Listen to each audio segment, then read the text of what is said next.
hatinya benci kepada keluarga Nabi, kata Nabi Muhammad sallallahu alaihi wasallam, wa huwa mubghidun li ahli baiti Muhammad, dia benci kepada ahli keluarga Nabi Muhammad, dakhalan nar, pasti Allah masukkan dalam neraka jahanam. Geger surat permintaan maaf Hatwanto sebelum jatuhkan putusan vonis kepada Habib Rizik Syihab. Isinya mengejutkan kuasa hukum HRS. Secara normatif hukum itu kan sebagai respon atas tuntutan kan. Habib menjelaskan melalui pledoi. Tapi sebenarnya pledoi ini dimaksud untuk meyakinkan majelis hakim bahwa awalnya ini adalah kasus sepele, kasus prokes. Kemudian jangan lupa majelis hakim, kasus sepele ini dilatar belakangi oleh hal yang tidak sepele. Dijelaskanlah. Untuk menjelaskan hal yang besar yang tidak sepele tadi, itu kan butuh komprehensif, butuh menyeluruh dari ujung dari pilkada sampai ini jelas semuanya. Dan dalam proses itu khawatirnya kalau tidak apa adanya gamblang dan detail, nanti ada miss. Artinya apa? Ada masanya satu zaman kalau nggak gila nggak dapet jatah. Dan sekarang rasa-rasanya zaman itu kok betul-betul nampak nyata depan mata kita. Untuk mendapatkan satu jatah, entah jatah jabatan, jatah posisi, kok harus berlaku gila, berlaku edan. Bahasa Bang Rokinya, akal sehatnya nggak dipakai. Nah, ini semakin kami rasakan masuk zaman ini begitu persoalan hukum yang menyangkut Al-Habib Muhammad Rizik bin Hussein Syihab yang baru saja di minggu kemarin divonis dengan 4 tahun penjara. Rasa-rasanya akal sehat saya, akal sehat teman-teman nggak bisa terima sebuah kasus ece-ece kemudian mendapat vonis dan tuntutan yang luar biasa. Akal sehat kita nggak terima itu sebetulnya. Tapi akhirnya kita berpikir, ya memang mungkin kalau ingin dapat satu jatah, akal sehatnya harus dibuang. Nah, sehingga saya dan kawan-kawan merasa ini negeri berada dalam posisi yang sangat amburadul.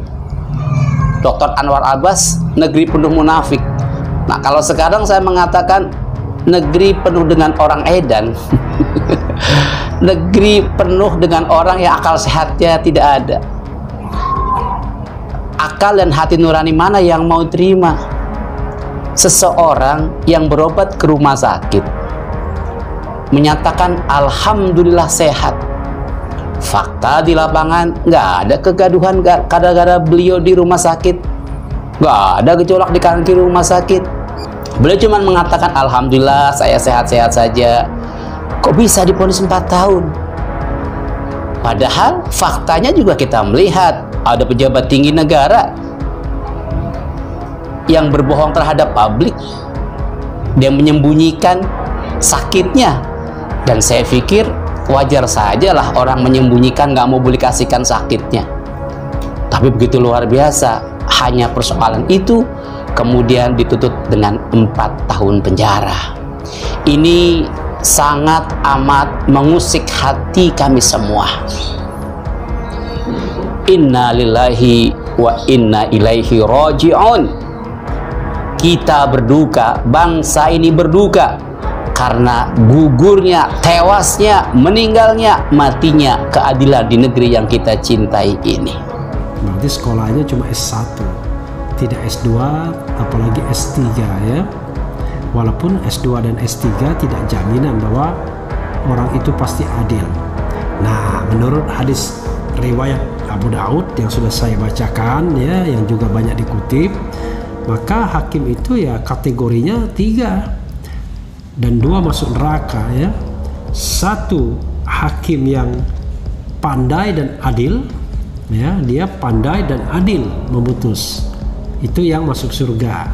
Yang kedua yang masuk neraka adalah hakim yang pandai, yang tahu hukumnya tapi memutus tidak adil.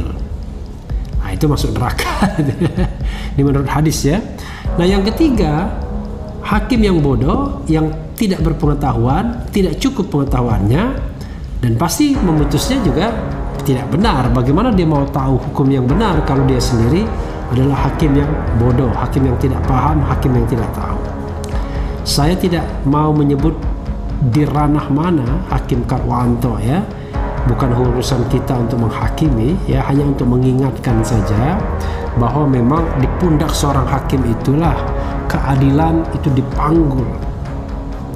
Dan kalau dia berbuat adil di dunia ini, ya tentu dia menjadi hakim surga. Tapi kalau dia berbuat tidak adil, memutuskan sesuatu tidak adil, apalagi memutus sesuatu karena suap, waduh sudahlah, neraka ya. Dosanya berlipat-lipat. Sudah memutus sudah tidak adil, menerima suap pula misalnya ya. Sekali lagi saya tidak bicara mengenai Hakim Katwanto spesifik dalam konteks bicara tentang golongan-golongan hakim ya. Hanya ingin mengingatkan bahwa setiap hakim akan masuk dalam satu dari 3 golongan tersebut.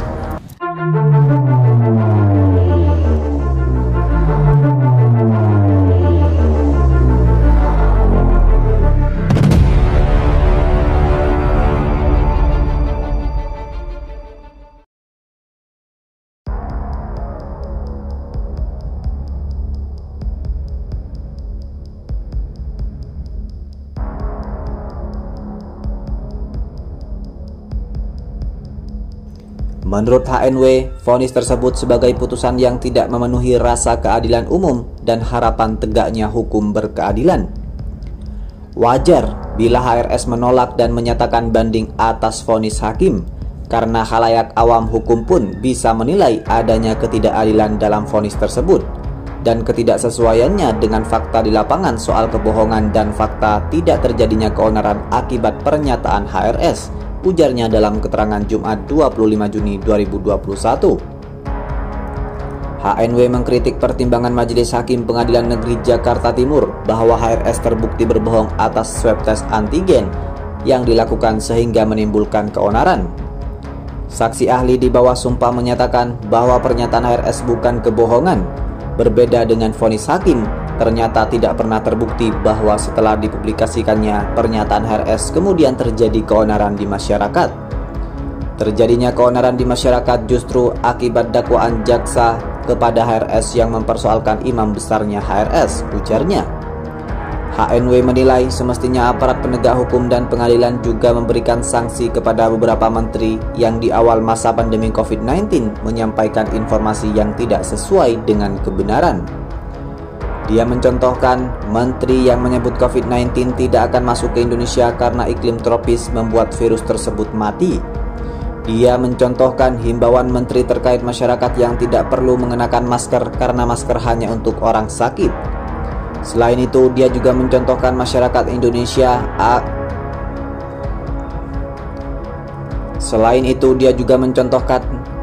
Indonesia tidak akan terpapar COVID-19 karena masyarakat terbiasa makan nasi kucing.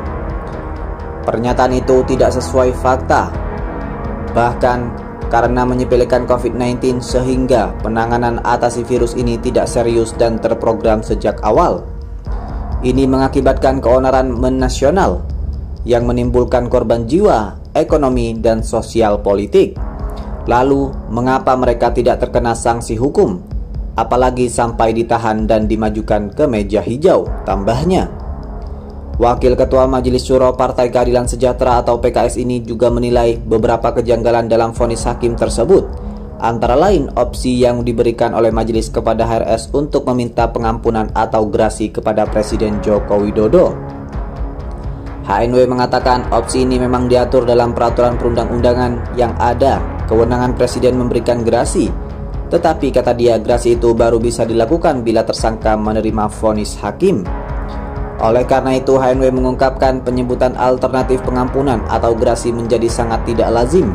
Apalagi HRS menolak vonis hakim dan masih ada berbagai upaya hukum yang tersedia seperti banding di pengadilan tinggi. Majelis memberi opsi pengampunan seakan HRS sudah menerima dan menjadi persoalan pribadi dengan Presiden Jokowi, sosok yang juga disoroti publik terkait masalah kerumunan saat COVID-19, dan berbagai pernyataan dinilai tidak terbukti di lapangan seperti ekonomi yang meroket. Padahal dengan adanya pernyataan banding, putusan Pengadilan Negeri Jakarta Timur ini belum memperoleh kekuatan hukum tetap. Alternatif gerasi belum bisa diberikan, masih tersedia upaya hukum biasa seperti banding dan kemudian kasasi. Atau ada pula upaya hukum luar biasa seperti peninjauan kembali. Opsi hakim tersebut sangat tidak lazim, ujarnya. Karena itu, HNW mendukung HRS untuk mencari keadilan melalui permohonan banding Pengadilan Tinggi agar menghadirkan vonis majelis hakim yang benar-benar adil dan profesional. Sudah sangat wajar dan benar apabila upaya banding yang ditempuh ini juga untuk menunjukkan kepada masyarakat baik aparat maupun rakyat bahwa Habib Rizik selalu menaati prosedur hukum yang berlaku di Indonesia, ujarnya. HNW berharap Pengadilan Tinggi akan mengadili perkara ini secara independen, objektif, adil, dan proporsional untuk menyelamatkan marwah dan membuktikan adanya negara hukum yang berkeadilan. Agar dengan demikian kembalilah kepercayaan rakyat, tidak menimbulkan keonaran dan kerumunan, apalagi saat ini COVID-19 semakin membahayakan, kata HNW. Artinya apa? Ada masanya satu zaman kalau nggak gila nggak dapet jatah. Dan sekarang rasa-rasanya zaman itu kok betul-betul nampak nyata depan mata kita. Untuk mendapatkan satu jatah, entah jatah jabatan, jatah posisi, kok harus berlaku gila, berlaku edan. Bahasa Bang Rokinya, akal sehatnya nggak dipakai. Nah, ini semakin kami rasakan masuk zaman ini begitu persoalan hukum yang menyangkut Al-Habib Muhammad Rizik bin Hussein Shihab yang baru saja di minggu kemarin divonis dengan 4 tahun penjara.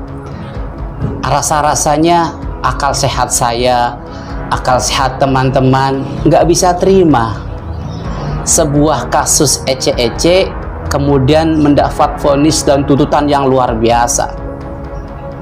Akal sehat kita nggak terima itu sebetulnya. Tapi akhirnya kita berpikir, ya memang mungkin kalau ingin dapat satu jatah, akal sehatnya harus dibuang. Nah, sehingga saya dan kawan-kawan merasa ini negeri berada dalam posisi yang sangat amburadul. Dr. Anwar Abbas, negeri penuh munafik. Nah, kalau sekarang saya mengatakan negeri penuh dengan orang edan. Negeri penuh dengan orang yang akal sehatnya tidak ada.